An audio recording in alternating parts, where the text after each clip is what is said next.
Welcome to the Motivation Without the Hype podcast with your host, Jez Perez. He's an author, high-performance coach, and motivational speaker. This show brings you inspiring messages and interviews to unleash your greatness in life and in business. So let's get started.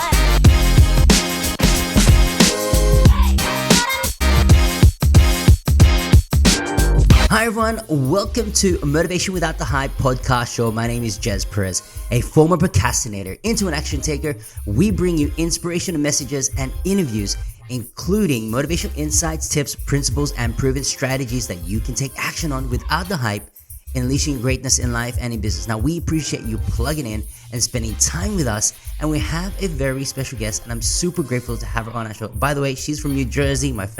Parts of my family is from New Jersey, so what a connection. Really excited. And I want to just introduce Kristy. Now, she has 18 plus years of experience in meal prepping, and it's safe to say that she has become a huge part of, nutritional life. She's incredibly passionate about dedicating herself to helping others, moms particularly like her, increasing their confidence, reduce their stress on their own lives. She wants to provide a community of women with strategies and tools so they can spend time with their families, doing things that they love instead of stressing over be making over dinner. And guys, that happens every single time.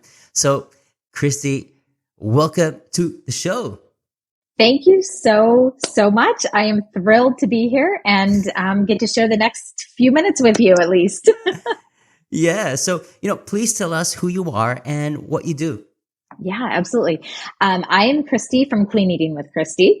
And I am a kitchen confidence coach. So what I do is I have the amazing pleasure of getting to work with women, just in all sorts of different lifestyles and variances, but I'm working with them in the kitchen and beyond. It started originally just in the kitchen with meal prepping, but what I'm finding is that once you become more confident in the kitchen, it goes into other areas of your life and you become confident in doing so many other things. So I get to help women build their confidence with food, with meals, and just with using their voice in general.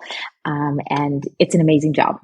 Yeah, I tell you what, I'm really excited for this episode because there's a lot of challenge, even for men as well. It's like you talk to your wife or your spouse or your partner, and then, if you don't do meal prepping, it's like, oh, what's for dinner? And then you resort to the easy route where you go through fast food and things and then after that, you feel dissatisfied, not satisfied, but you feel dissatisfied. Oh my goodness, I'm going to feel this for the next day. And then it just becomes a recurring habit. And that happens to me all the time. So, you go through, the peaks and the troughs and you go through the challenges. But I tell you what, it's a common challenge that everyone faces, not just for women, but also for men as well. That's why I'm like, man, I want to get this out of the way and really get some key insights. So having you on board is going to shake a lot of mindset, which is I'm looking really forward to it and really get some insights and your experience as well. So can you please tell us your journey and, and how you got started and why it became where you are right now? Yeah, absolutely. My journey started with my aha moment, and probably like yourself and so many other people, there comes that time where you just have to draw the line in the sand and say enough is enough, right? It was 19 years ago. I was 30 years old, standing on the balcony with my brother, and I looked at a picture of myself. I did not recognize myself. I was about 60 pounds overweight, just got out of a very toxic marriage, and I was using food for comfort. I've always been an emotional eater. My whole entire life, my family, everything revolves around food, right? You're happy, you eat. You're sad, you eat. Yes. Celebrations. And the more I've thought about this, I realized that when you're eating, you can't talk about anything bad, right? Food is like filling you up. And so I think we used that a lot when we were growing up. And so I just kind of moved into that space of I'm missing love in my life.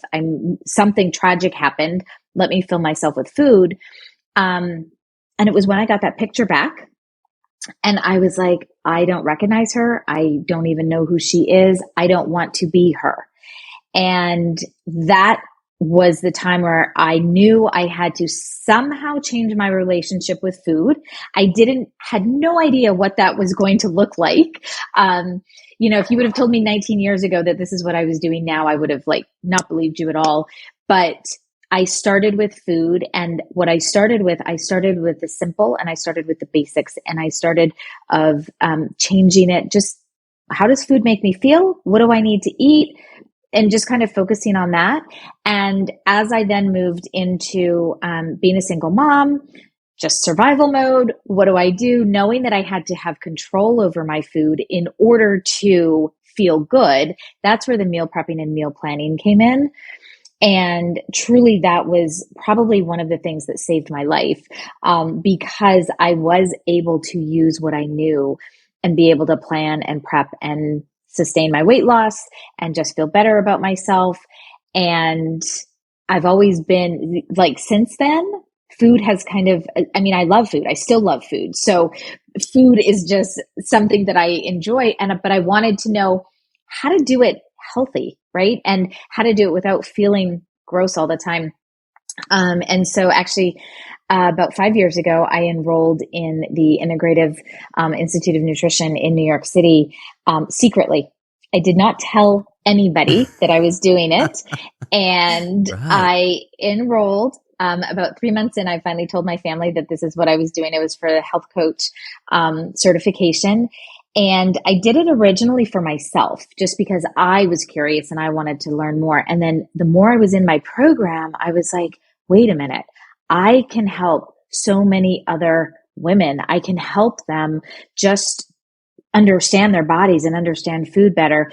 And so it wasn't long before I was like, nope, this is what I want to do. And so I told my husband, and he was like, okay, let's do it. And so here I am now, a kitchen confidence coach, still using meal prepping, still using meal planning, the same systems that I used 19 years ago because they work. And I get to have that opportunity with my clients. So what are the main challenges for people who not just with meal prepping, but also to change, certain habits or, certain lifestyle, particularly with food? Because people associate food differently. So when someone works with you or, look, I'm stuck in a rut, I don't know where to go. I really want to have a healthier lifestyle. What would be the first thing that they need to get started to make those incremental changes to have a better, eating lifestyle? Yeah. So one of the things that I really do with all of my clients is we spend time finding out about their lifestyle and about their families and what that looks like for them, because what I do may not work for them, right? So we spend time talking about that. I do, spend time as well just finding out what they like, what they don't like, what their kids like, if they have picky eaters. But we really start with the basics. And the basics is especially for women, because we tend to just go all the time and we are doing so many things for other people except for us. We start with the basics, and that is eating 3 meals a day, no more than 3 to 5 hours apart. And they are balanced meals. And so I use a very simple picture that I share. It's filled with protein, it's filled with fruits and vegetables, and it's filled with a healthy grain or a starch. And that's what we start with. And we just fundamentals start there. And then we kind of work through other processes, but that's the basics. That's a good idea. And, do you find it that whether it's, for moms or even for men, do you find it's because they have no time at all, or they don't have an emphasis to actually also focus on themselves to actually get better? Yeah. Oh gosh, how do you that's a great question. Yeah, how do you find? Yeah, is it time poor, or what are the main common challenges that you always hear? Oh, well, if you change this tactic, then maybe that could work for you. Because I find people, I don't know if they're time poor or it's because they're in certain life situations and circumstances, or maybe they have a lot of kids and they just focus on the kids, and then all of a sudden, you said yourself, like 3 meals, like 3 to 5 hours apart, and like in between, they're like on the get go, and they Yep. just on the go. Like, how does it work? Ah, you know what? It's so crazy because we have to eat. There's no option. In order to survive and thrive and move throughout the day, you have to eat. So we're constantly faced it. We make sure as women, that everybody in our family is eating, right? Our kids, we want them to eat. We pack them lunches. We send them to school with all of those things. But then when it comes to us, we're like, "Ooh, let me just grab some cup of coffee and I'll just continue and, go on my way, or protein bar." What I find is it's usually time management. It's not that you don't have time. You tell yourself that you don't have time, but it's usually just how you're managing your time, as well as overcomplicating what it is that you think should be done. So meals can be so very, very simple.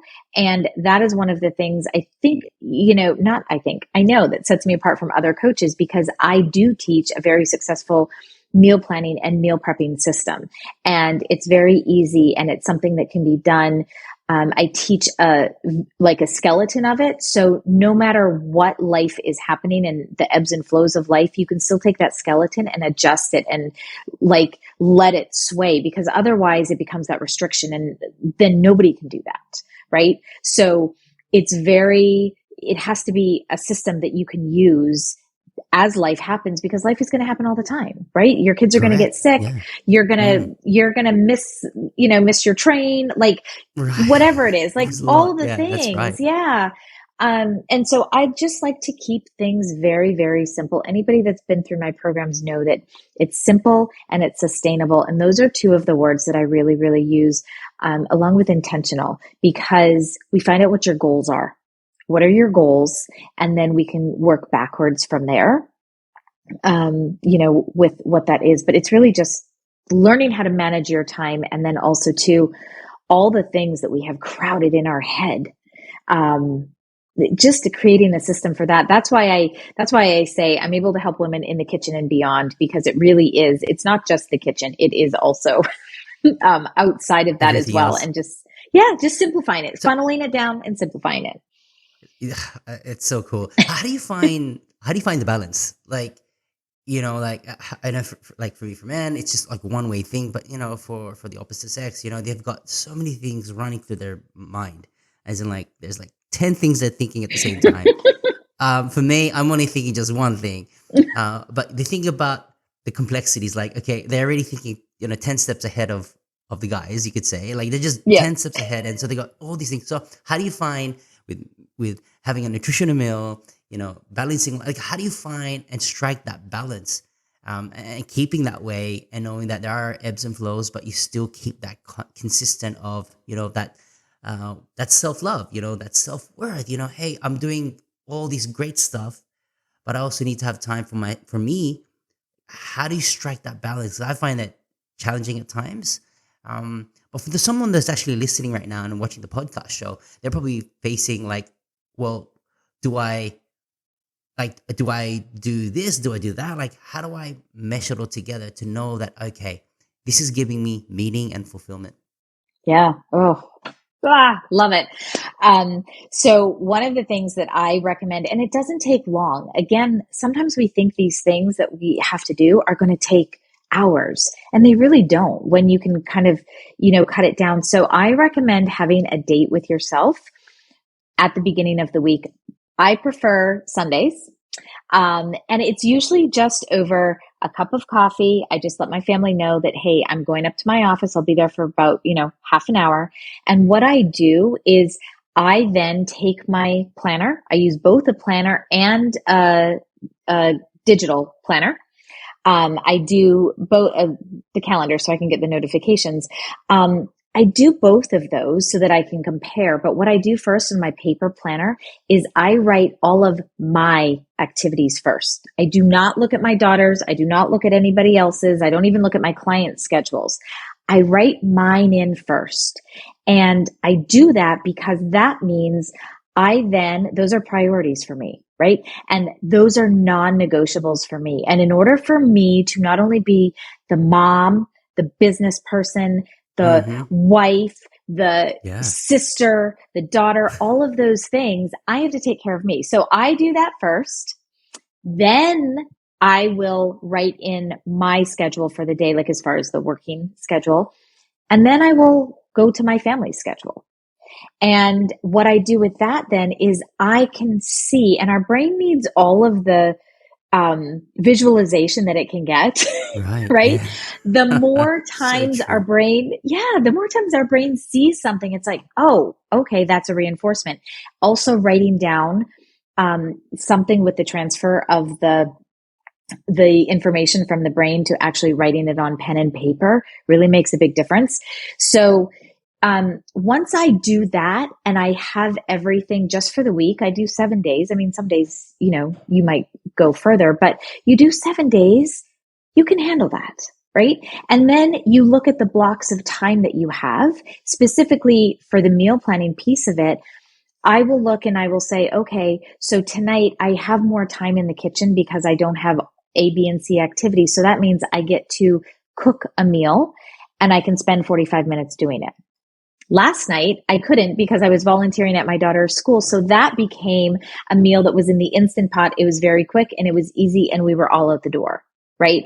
So when you know what you're up against, you can then plan accordingly and manage your time in just having a date with yourself before it gets out of control in the middle of the week. And then you feel like you're just on a hamster wheel, just cycling uphill. Yeah. Like there's so many key values you've just mentioned there about planning. And I don't think people plan a lot or plan ahead. I think Mm-hmm. that's the reason why Yes. they have certain challenges is because they just go through the easy way. But if you actually Yeah. plan with intention and you start planning, what gives you happiness and like pre-planning everything first, and then family's okay because you really got that all sorted out. I think for the opposite sex, I think for women especially, everyone loves to be really organized and want to be 10 steps ahead. But if we come with certain situations in between, you already packed that already. It's all done and dusted. And I think you've hit the nail on the coffin. It's just not many people tend to go through the easier way in terms of this is gonna make your life so easy. But I think they love the complicated things. But if you really want to have that self care and that self worth and self love, then these are things that you really need to focus on, which you've noted down, which is perfectly noted there as well. So let's talk about some family stuff. Yeah. How involving your family in the kitchen results in really changing behaviors and family patterns. Like that's a Oh my really good gosh. one. Like Yeah. how It's huge. does that work? It's huge. Yeah, I Yeah. know, right? Huh, what a concept. So it's interesting. So I have two daughters. One is going to be 24 in a couple weeks, and one Wow, you look is so young. 9. Yes, thank you. Oh my Um, goodness. but what's interesting is my oldest daughter, she was with me at the beginning of my health journey, and she was with me when I was doing the easy things, takeout, McDonald's, Chinese food, and her taste buds have basically stayed that way because that's how we ate when she was younger. Interesting. Yes. Okay. Yeah. And my little one, she just turned 9. And I vowed when I became pregnant with her that I was going to change everything about what I had done, with my older one. I was like, I'm going to give her the fruits and vegetables when she's young. We're going to start her in the kitchen, having her help me prepare. And it's so interesting to me that I have 2 daughters. They are completely different and their taste buds are different, and just their experience with food has been different. And I bring that a lot in with the clients that I work with because I do have experience on both sides of that.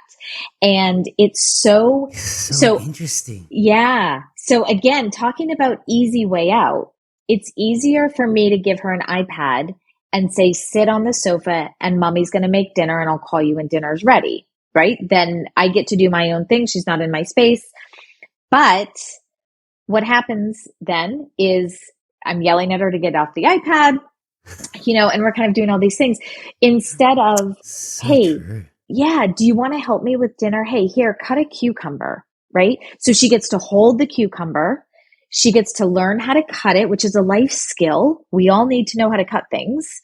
So I'm teaching her that. And then in the conversation, I get to stand beside her on the counter, and talk to her about her day. I get to talk to her about what other vegetables she wants to put in the salad. I get to talk to her about, what she wants to have for dessert. Like, instead of us coming as them, it's like, okay, have some broccoli and eat it. And that's the vegetable and that's for dinner. That's where all the Yeah. whining and complaining comes in, right? Oh my goodness. And so what happens with that is you get a buy-in with your family because you are asking them for their opinions. They're telling you, and then you then can take that and like give them a couple choices. But we don't do that enough with our kids. And That's right. and even one I'm time go ahead. wow. No, I'm just Yeah. saying there's a lot of truth in that. Like those who are listening right now and you've got kids, this is a life hack, seriously. Because Yeah. we don't tend to really focus on, we tend to have this traditional mindset of family time where, okay, I'm sitting down, but integrating the healthy aspect makes a huge difference. Like for me, I'm learning a lot. I'm like, wow, that really makes sense. Like, Yeah. oh my goodness. So can I just ask, people Yeah. have sort of bad family patterns. Yeah. For someone that you mentioned about your eldest having that certain taste buds, because I can relate to my own personal life, but also for my kids as well. Like if they have is it possible to change those family patterns and really have like shift those taste buds to make it healthier choices that make it fun, make it like, family, like making sure like, yeah, dad, mom, I can eat this. Like, how do you shift those behaviors? Because it's really challenging for real life parents, Oh my gosh, it is. And it's even challenging for me. Like, I mean, this is my job, but it like in real life, there are days Right? where Yeah. she just is like, no, I don't want to eat that. And at the end of the day, I think we have to remember, what are your goals for your children? We have goals for ourselves, right? But what are our goals for our children? And one of my clients, she said this like really well. She said, Kristy, she's got two boys. And she said, Kristy, I want my boys to be self-sufficient when they grow up. She said, whether they're married or not, it doesn't matter. I want them to be able to make healthy meals for themselves because I didn't know that. And what happened with me was that was hard on my budget and it was hard on my waistband because I would order out all the time. So what she's doing is she's pulling her little boys alongside with her, and she is showing them how to chop vegetables. She's showing them how to, pick things at the grocery store. Like I even will take my 9-year-old to the grocery store. Talk about being kept on task. They don't want to be in the grocery store. So you give them the grocery list. So here's other life skills, right? Brilliant. You're That's a brilliant showing idea. them what they have to do. Give them the grocery list. They have to read the item to you. So they're reading, cross it off. And then I love to do this. I'm like, okay, give me 4 lemons. So she'll go to the plastic bag. She'll put 4 lemons in there. So we're teaching them math, putting them in there. And then they don't want you to go up and down that other aisle. No, your list is done, mom. Let's go. Let's get out. Let's go. So That's it. Yep. yes. So really around food, or the other way is, are we teaching them to go through the drive-through and just to order, and then you get it in a bag or a box and you go home and you sit at the table and you open that box and eat it. Right? So like, how do we want our children to view food? How do we want our family and those experiences to be where there's not much that's going to happen at the drive-through, right? I'm not talking about, ooh, this tastes so good, or ooh, this, I mean, I am, but somebody else made it. And those are the things that your children are going to know. They're going to know, well, just go through the drive-through or just call for takeout. That's how we get our food. Right? Yeah. It's just like, I'm in awe at the moment because it's so, it's like, as a parent as well, it's like, oh man, it's so true. Like we think It's of hard, every though. aspect of our life, but when it comes to particularly with this, it strikes like like to the core. And if you're a parent right now and you're listening to this podcast show, we've got Don't those hate me. links provided on the show notes, and definitely get connected with Kristy. Not tomorrow, as in ASAP.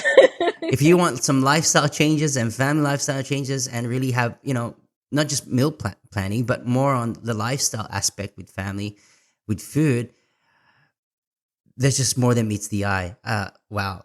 So what are the helpful tips that families can actually get started? You already mentioned a lot of things in terms of integrating into the kitchen, checklist. That's a really good idea. I'm like, oh man, I'm going to incorporate that in terms of the shopping list. Because I tend to, mom and dad does all the groceries, and then the kids are just like hanging out. Like, I don't want to go with you guys. Just want to hang out, But what are the helpful tips that people can actually, or families can actually get started? So what I love to do, again, is even whether you have kids or whether you don't have kids, you can do this yourself. But one of the things that I love to do, like veggies are my jam. If anybody has been either a client of mine or follows me anywhere, they know that veggies are my jam, and I will try to put vegetables in absolutely everything, and fruits and veggies. But it's part of being aware and knowing, we need to expand our palates, to expand our brains with what we're eating. So what I always like to do is to almost challenge you, and next time you go to the grocery store, pick one fruit or vegetable that you have not eaten before. And even if you don't know how to make it, just pick it up and go home, and you can Google it, or you can message me, whatever works.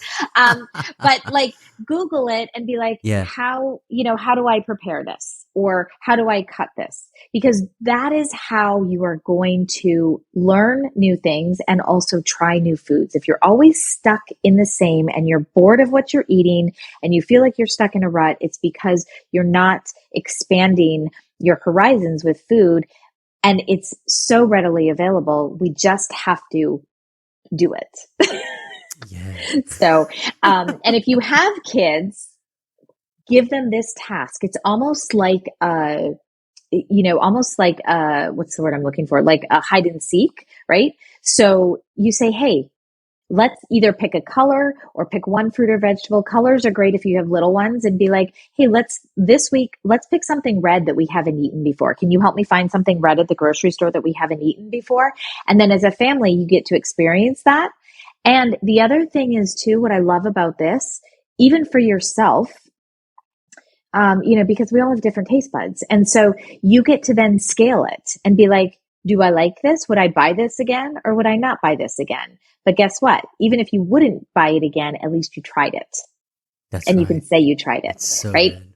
Yeah. And so then the next week, go on to a different color or or a letter of the alphabet. A. Okay, let's start with something that goes with A. I mean, there's so many different ways to do it. And there's just so many different foods, but that's that's a way to keep fun in the food. Just, to make it exciting. So take note, everyone. Take note. So just real quickly, I ask this question to every guest that's on the show. Yeah. What is your meaning of motivation without the hype? Yep. And how do you use motivation for your personal success? I love that question. I panicked when I first saw it, and I was like, sorry. Oh my gosh. Okay. What does this mean? But actually it's so relatable. And so motivation without the hype for me is being consistent and showing up for myself every single day. Even when there is nobody cheering me on, nobody giving me the high five, nobody, nobody. You are your biggest fan, and that is who you have to compete with every day. So that is my motivation without the hype. Brilliant. Oh, guys, I take note again. That's awesome. Thank you so much, Kristy. You've been awesome. It's such a privilege and honor to have you on the show. Guys, for more information, how you can get in touch with Kristy, look at our show notes on the provided links below. Please be sure, definitely, to connect with her and follow her. And again, links and websites are there provided for you there. So if this episode has been helpful and uplifting, we would love for you to write a review to inspire more listeners to get plugged in. We will continue to provide high value content in each and every episode. If you'd mind sharing this podcast show on social media by inviting others, it will mean the world to me. Every time you tag me or tag us, we will get the opportunity to share those posts, and together we can make a difference in the lives of others through inspirational episodes just like this. So there you have it. In closing, continue to unleash your greatness and tell yourself that I can, I will, and I must, and we'll see you on the next episode.